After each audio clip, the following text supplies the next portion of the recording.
Olá, meus amores, tudo bem com vocês? Espero que sim, espero que tenham aproveitado bastante essa semana de folga que tivemos, né? Mas vamos aqui voltar à nossa realidade. Vamos então à nossa aula do Paradidática, o nosso livro do terceiro bimestre, o livro O Médico e o Monstro, esse aqui, tá bom? Pegue o livro de vocês e acompanhe a nossa leitura, o estudo do nosso livro Paradidática.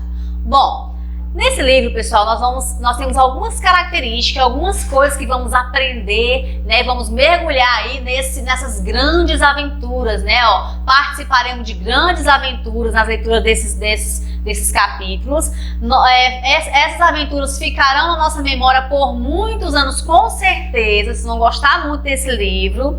Essas grandes aventuras nos farão rir ou chorar, ou as duas coisas ao mesmo tempo. São sensações, né, que nós vamos com certeza sentir aqui durante a leitura do nosso livro.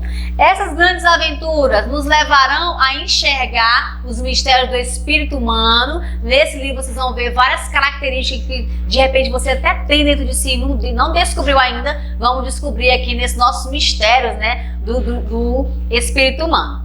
E, como eu acabei de falar, essas grandes aventuras nos farão revelar, né, segredos sobre nós mesmos, características. Eu acho que eu penso isso aqui, eu acho que eu já pensei desse jeito, eu acho que eu já senti isso. Então, esses livros que contam essas grandes aventuras nos faz mergulharmos, né, no nosso ser e entender melhor o espírito humano, o outro e até nós mesmos. Tem uma partezinha aqui que está bem nessa primeira parte do nosso livro, que ele fala: todos nós temos uma face oculta, um outro que habita em nós, que concentra-se os desejos que não queremos admitir. Então, nesse livro nós vamos ver descobrir, na verdade, né, um outro eu, que nós temos aqui um outro eu e um outro ser humano, uma outra coisa que tem dentro de nós aqui, que sente outras sensações, tá bom? Isso que as grandes aventuras nos faz sentir e navegar dentro de nós mesmos. Na aula de hoje, vamos fazer a leitura do capítulo 1, que é a história da porta. Vamos lá então? Abram o livro de vocês e vamos começar a nossa leitura na página 35, com o título do capítulo 1 é A História da Porta. Vamos começar? Acompanhem comigo. O sorriso nunca iluminava a fisionomia severa do Sr. Utterson, o advogado. Frio e contido, ele era um homem de poucas palavras e de sentimentos reprimidos. Magro, alto, desalinhado e triste, no entanto, de alguma maneira ele conseguia ser uma pessoa amável. Quando encontrava os amigos e quando o vinho o deixava satisfeito, seus olhos expressavam algo de muito humano que nunca brotava em suas conversas. Porém, não era somente nesses sinais silenciosos no rosto, após o jantar, que sua humanidade se expressava. Com mais força e frequência, ela encontrava expressão nos atos da vida do advogado. Mantinha-se em regime de austeridade, como gostava muito de vinhos, bebia gin. Apreciador de teatro, bebia gin quando estava só, para mortificar sua predileção. Homem apreciador de teatro, havia, no entanto, passado 20 anos sem entrar num deles. Com os outros, porém, era complacente. Chegava, às vezes, a meditar com certa inveja nos delitos que, sob influência do álcool, as pessoas cometiam.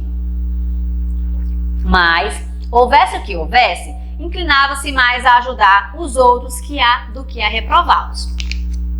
Minha tendência, dizia ele com certa graça, é praticar a heresia de Caim.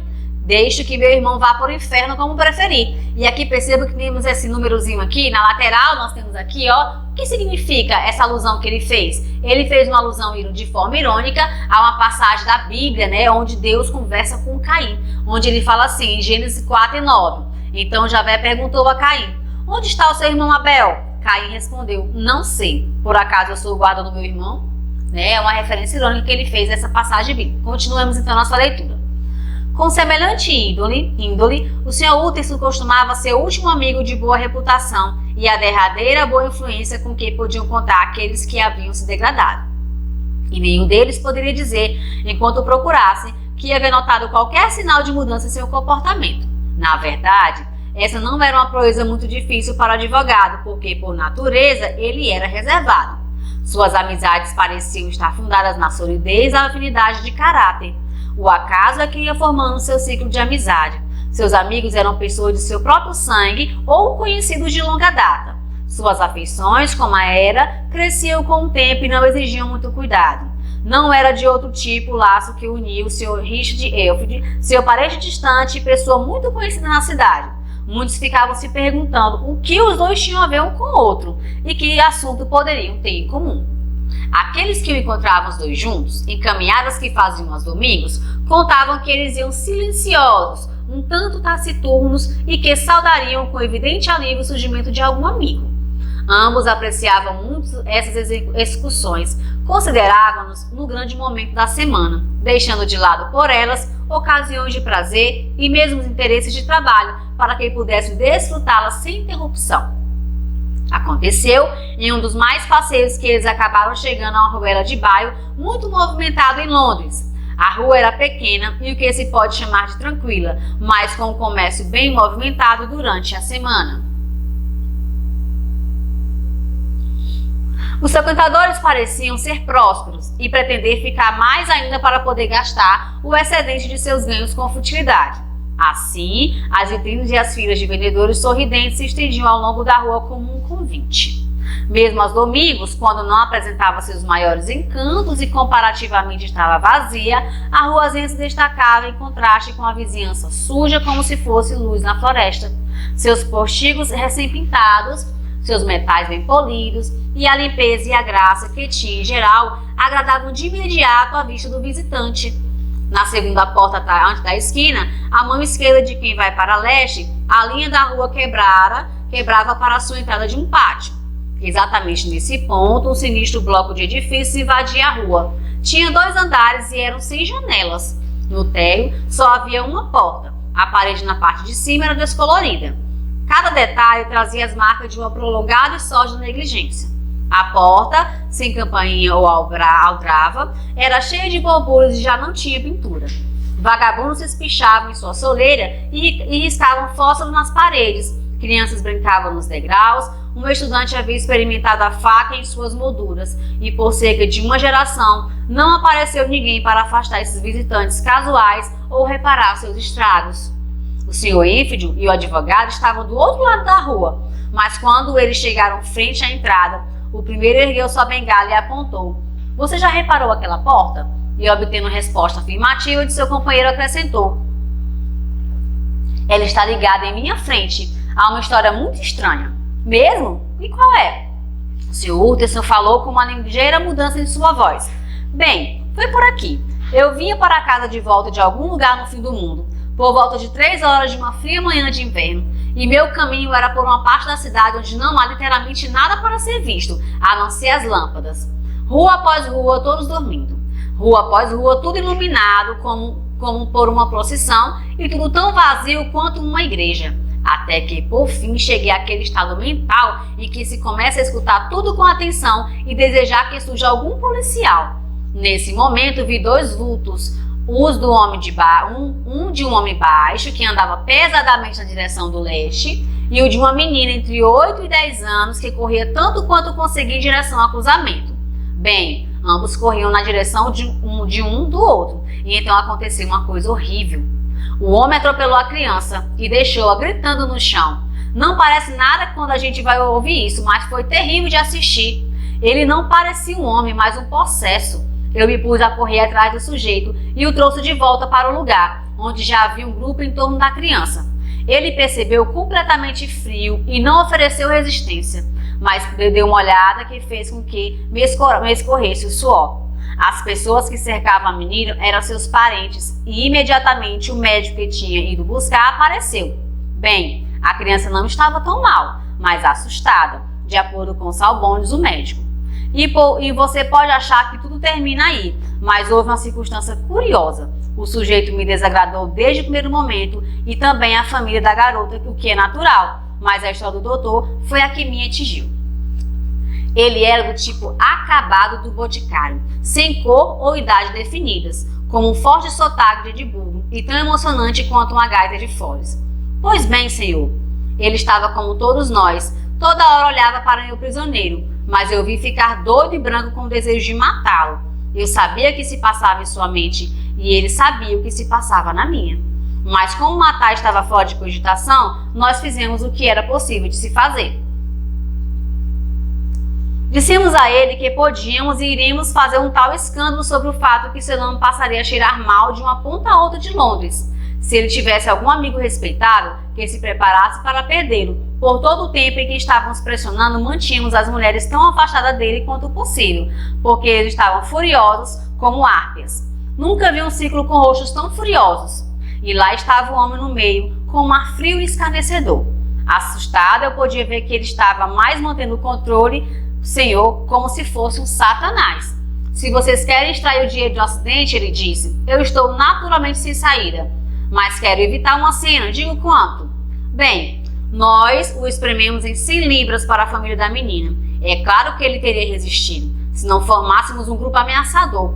Portanto, ele concordou. O próximo passo era conseguir o dinheiro. E onde você pensa que ele nos levou? Se não ao lugar com a tal porta? Retirou uma chave, entrou e voltou com 10 libras em ouro e um cheque ao portador para descontar no Coates, que era um banco. Assinado com um nome que não posso mencionar, mesmo que seja por 2 pontos de minha história. Trata-se do nome de alguém muito conhecido e que às vezes aparece impresso. Uma boa assinatura, se fosse legítima. Comentei com o sujeito que isso me parecia suspeito e que não era normal uma pessoa entrar no porão daquele às 4 da manhã e voltar de lá com um cheque de quase 100 libras no nome de outra pessoa. Mas ele estava muito tranquilo e ainda escarnecedor. Não se preocupe, eu fico com vocês até que o banco abra e eu mesmo cobro o cheque. O que tínhamos a fazer era aguardar.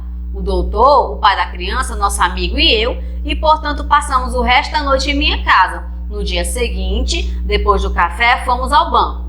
Eu apresentei o cheque e disse que tinha todos os motivos para acreditar que se tratava de um cheque falso. Nada disso. O cheque era legítimo. Ora, disse o Sr. Utterson, você se sente como eu me senti. É uma história terrível, porque o sujeito era do tipo que a gente não quer saber. Um sujeito realmente detestável. E quem assinava o cheque era um modelo de comportamento, alguém de muito prestígio, e o que faz o pior da história, o que se costuma chamar de uma pessoa boa. Chantagem, eu suponho. Um homem honesto, pagando por uma travessura da juventude. A casa da chantagem foi como eu passei a chamar o tal lugar à porta. Mas mesmo assim, sabe, isso não explica tudo. Dizendo isso, o Sr. Enfield calou-se e pensou positivo. Foi interrompido em suas meditações pelo advogado, que lhe perguntou de repente, você não sabe se o emitente do cheque vive naquele prédio? Seria um belo lugar, não? Mas eu sei qual é o endereço. Ele mora numa praça. E você nunca perguntou sobre a casa tal porta? Não, eu tenho um cuidado muito especial em fazer perguntas. Fica parecendo muito com o dia do juízo final. Você faz uma pergunta e é como empurrar uma pedra do alto de uma montanha. A pedra rola empurrando outras e acaba que, para um pobre feliz, o último eu é quem você pensaria, acaba ferido em seu próprio jardim e a família tendo que mudar de nome. Não, senhor, eu fiz disso uma regra. Quanto mais estranho parece, menos eu pergunto. É uma boa regra, disse o advogado, mas eu pensei o local por minha conta. Não parece uma casa. Não há outra porta e ninguém entra ou sai, a não ser uma vez ou outra o cavaleiro da minha aventura. Há 3 janelas no mesmo prédio, no mesmo andar que dão para o pátio. Nenhuma no térreo. As janelas estão sempre fechadas, embora sejam limpas. Há uma chaminé que geralmente está fumegando, portanto alguém vive lá. Por outro lado, isso não é tão certo assim. Porque os edifícios são tão colados uns aos outros naquelas imediações do pátio que é difícil dizer que onde um termina e começa o outro. A dupla continuou andando e por um momento ficaram em silêncio. O Sr. Utterson foi quem falou. Enfield, essa regra é muito boa. Sim, eu penso que é. No entanto, continuou o advogado. Há um ponto sobre o qual desejo fazer uma pergunta. Eu gostaria de saber o nome desse homem que atropelou a criança. Bem, eu não vejo nenhum mal nisso. O nome do homem é Ryder. Que tipo ele tem?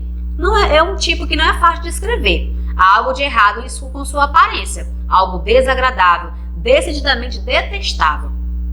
Nunca ninguém me desagradou desse modo. E, no entanto, eu não sei dizer o porquê. Ele deve ser deformado em algum lugar. Ele provoca uma forte impressão de deformidade, embora eu não saiba dizer em que consiste. Trata-se de uma figura extraordinária e eu não consigo, apesar disso, dizer o que ele tem fora do comum. Não, senhor, não consigo. Eu não posso descrevê-lo e não é por falta de memória, porque eu posso vê-lo muito bem neste momento. O Úrtensio voltou a caminhar em silêncio sob o peso de alguma reflexão. Você está certo de que ele usou a chave? Perguntou por fim. Meu querido senhor, começou Renfield, bastante surpreso. Sim, eu sei, disse Úrtenso. Sei bem, deve parecer estranho, mas o fato é que não perguntei o nome do outro, porque eu já sei quem é. Veja, Richard, se em sua história você foi inexato em algum ponto, é melhor corrigi-la. Você deveria ter dito que já conhecia essa história, disse o outro com certa irritação. Mas eu fui rigorosamente exato, como você diz. O sujeito tinha uma chave, e mais do que isso, ele ainda tem. E eu o vi usando há menos de uma semana. Úrtensio olhou profundamente, mas não disse nada. O homem mais jovem então concluiu. Aqui está outra lição sobre a importância de não falar. Eu me envergonho de minha língua grande. Vamos fazer um acordo de não mais voltar a esse assunto. De todo o coração, disse o advogado. Eu concordo com isso, Richard. E aí, gostaram então do capítulo 1? Eu peço que vocês refaçam a leitura para que nós possamos fazer um bom debate na nossa live, tá bom, pessoal? Então, até a próxima aula. Acompanhe as redes sociais e a Agenda Edu.